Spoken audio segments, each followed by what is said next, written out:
السلام عليكم متابعي الوفياء، كي دايرين؟ بخير؟ بس عليكم.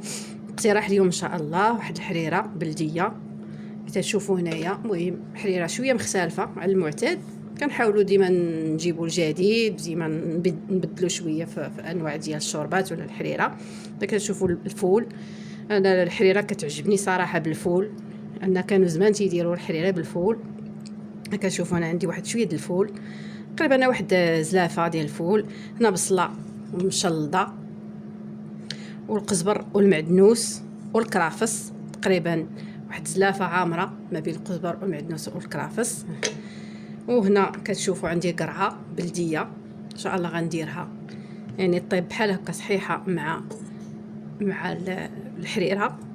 طيب وغادي نطحنها هي باش غندور ان شاء الله الحريره ديالي.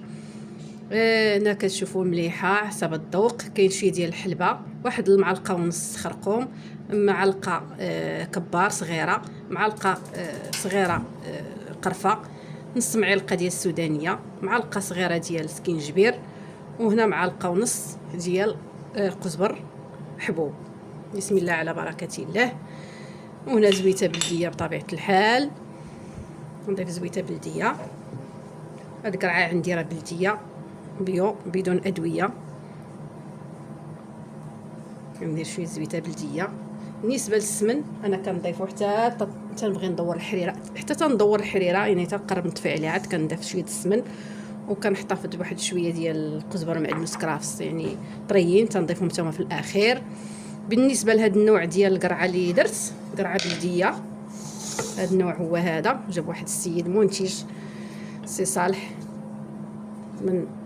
من نواحي ميدلت. قرعه بلديه طبيعيه بدون مبيدات. هنا كيكون اللون ديالها اصفر كتشوفوا، صفراء ماشي ديك الحمراء. هذه كتجي يعني في الشوربات كتجي زوينه، حتى في الطاجين كتجي زوينه بحال شكل البطاطا. غنطيبها بحال هكا ان شاء الله شكل الحريره، وغادي نهز مني طيب ليا غادي نطحن هاد القريعه هذه ان شاء الله هي باش غندور الحريره، نزيد على شويه الخميره البلديه بالطبع.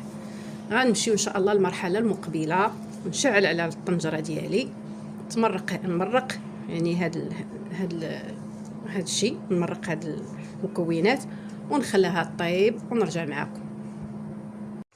وهذه الحريره باش ما بعد ما طابت، المهم الفول كيطيب كيدخل الطياب مزيان كيطيب.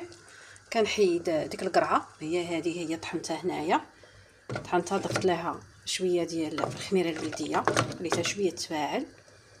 وهنا غادي ندورها ان شاء الله كما كتشوفوا. بسم الله. درت فيها شويه الخميره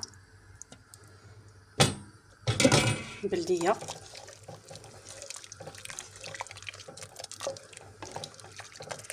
كما كتشوفوا.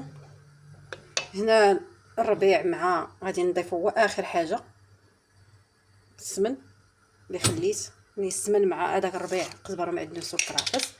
هنا عندي مطيشه المعلبه فايته شاركتها معكم. بسم الله. منزلي، صنع منزلي. تقريبا نص هاد القرعه اللي درت بركه، هي ما كتروحش مطيشه بزاف، ما بغيتوش ديروها ما ديروهاش. الا وديت اللون لا بغيتو تزيدوا تكون عندكم يعني حريره مغربيه تزيدوا لها مطيشه. صافي هكا كتبقاو تحركوا حتى طيب. اخر حاجه كتضيفوا هي الربيع والسمن. والحريره ديالي هي هذه، ها هي ما شاء الله، غير بالفول وشويه ديال الحلبه. يا سلام. حتى صافي طفيت عليها، عاد زدت ليها قزبر ومعدنوس والكرافس والسمن. انا كنبغيها خفيفه شويه، نتوما بغيتوها شويه عقده غادي تخليوها عقده، يعني ما تزيدولاش المرق بزاف، يعني تخليوها يعني داك القوام ديال القرعه يكون شويه عاقد باش تجيكم عاقده. انا كنفضلها بحال هكا يعني خفيفه، كتجي خفيفه حتى في الهضم صراحه، مع ديك الخميره البلديه حتى هي. وهي هذه يا سلام صراحه كتجي زوينه زوينه زوينه. هذه يعني بس حريره بلديه نقولوا يعني روميه، مزيج بيناتهم وبصحه والراحة للجميع.